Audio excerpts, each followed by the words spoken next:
আলহামদুলিল্লাহ আলহামদুলিল্লাহি রাব্বিল আলামিন ওয়াসসালাতু ওয়াসসালামু আলা রাসূলিহি ওয়া আলা আলিহি ওয়া সাহবিহি আজমাইন।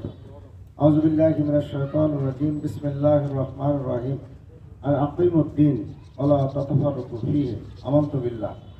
আজকের এই সাফার ইউনিয়নের একটি অংশের আয়োজিত কর্মী সম্মেলনের ভাই পরিচালক সম্মানিত ইউনিয়ন আমির আমাদের মাঝে উপস্থিত আছেন।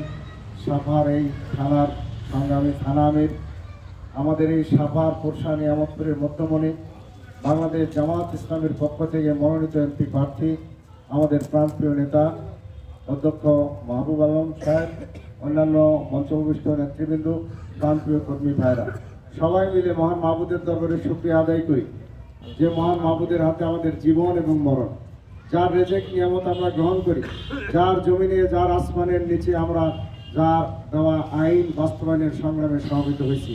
শুকরিয়া পাওয়ার মালিক তিনি, বলি আলহামদুলিল্লাহ।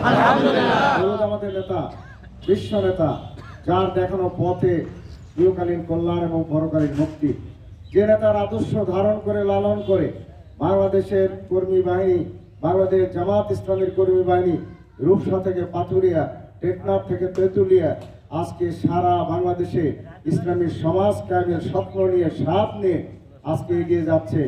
যে নেতা আমাদের অনুপ্রেরণার উৎস, যে নেতার আদর্শকে ধারণ করে লালন করে আমরা পথ চলা শুরু করেছি, আমরা মনে প্রাণে বিশ্বাস করি বাংলাদেশের এই ঘনিজনা সমাজ, বাংলাদেশের এই দুর্যোগ দুর্বিপাক, বাংলাদেশের এই রাজনৈতিক অঙ্গনের অশান্তি, বাংলাদেশের দুঃখী দারিদ্র অসহায় বিধবা মানুষের মুখে হাসি ফোটানো সম্ভব ওই মোহাম্মদুর রাসূলুল্লাহ সাল্লাল্লাহু আলাইহি ওয়াসাল্লামের আদর্শ বাস্তবায়নের মাধ্যমে।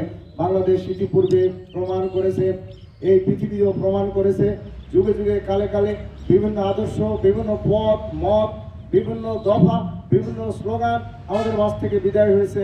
আমরা 6 দফা, 18 দফা, 19 দফা, সবুজ বাংলা, সোনার বাংলা, নতুন বাংলা, ডিজিটাল বাংলা, স্মার্ট বাংলা দেখেছি।